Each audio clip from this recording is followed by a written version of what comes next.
Now, the unrest in the African nation of Ivory Coast is likely to have a prolonged effect on the price of cocoa. Many people have been displaced by the violence. They have yet to return to their cocoa farms. But at the same time, Templeton Emerging Markets Group's Mark Mobius, he's looking at countries such as Nigeria, and he says it's time to buy. So just what are the risks and the potential rewards of investing in Africa? Who better than my next guest to tell us more? Jonathan Auerbach, Managing Director and co-founder of Auerbach Grayson. Jonathan, great to be with you. Thanks so much for coming in. Just for those that don't understand the model that Auerbach Grayson has put together, you really not only specialize in frontier and emerging markets, but you do it in a particular way by partnering with local brokerage and research firms. Explain a little bit about that strategy. You told the story perfectly, Pimm. But what we've done over 18 years now is establish local broking partners. We're now in 127 countries.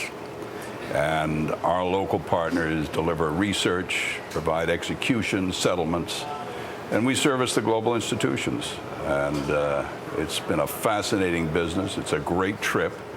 And we get to spend a lot of time around the world. Well, I know I've taken a look at your passport, and it's almost like a phone book. It's got so many visas in it.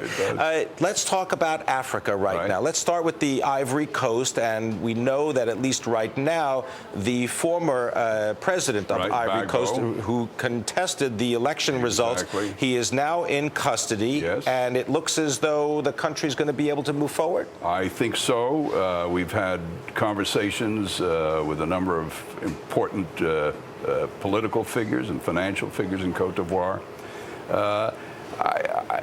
It's problematic is how soon the exchange is up and running again, but I'd sort of take a parallel from what happened in Egypt. Is it going to be a month? It might be. There's a lot of personal stories that have to be taken care of. I mean, there was certainly a great deal of personal tragedy. But systemically, the Ivory Coast works. I've been trading that market for almost 15 years now.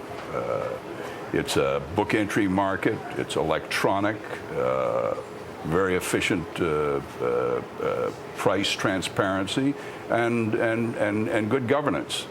Well, it even highlights the sort of range of available investment opportunities and execution styles in Africa, because some countries don't necessarily have up and running exchanges, while countries like Nigeria, which you spend a lot of time in, they have a very rather sophisticated investment market. Nigeria is very exciting right now, particularly because they're in the midst of an election which is very straightforward. The parliamentary elections just started last weekend. We think the presidential election will take place by the end of the month. But the aptly named leading candidate, Good Luck Jonathan, my namesake, is going to win, and the country is ready. The markets have been very stable recently, but I think this is the time, given once the elections are out of the way, where you're going to see really some dramatic growth in Nigeria, but most importantly, it's so cheap. Banks selling at book value at maybe 10 times earnings. What kind of investors are getting into that market? Because you've written and explained in the past that you've been to meetings in places like Nigeria. You're the only American there. That's true, but there's certainly. What you see today is a tremendous commitment, new commitment by U.S. pension funds and dedicated frontier market hedge funds or managers. They don't necessarily have to be hedgers. They can be just long onlys. But they are clearly getting new money, and we know because we've got that pulse. On any given day, we're probably 10 to 15% of the total volume of the Nigerian Stock Exchange will run through our pipeline. So you're getting that insight. So we get that insight, and we see the growing volume on the exchange. And I've met with the head of the SEC. In the last couple of weeks, met with the Minister of Finance.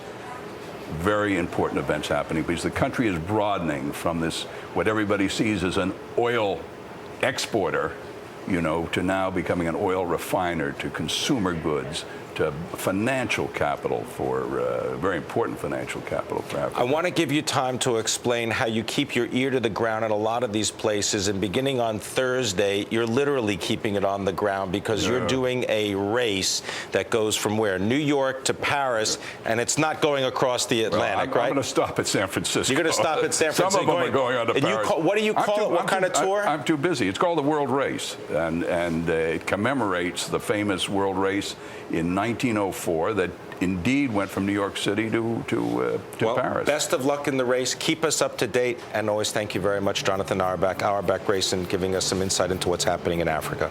Thank you.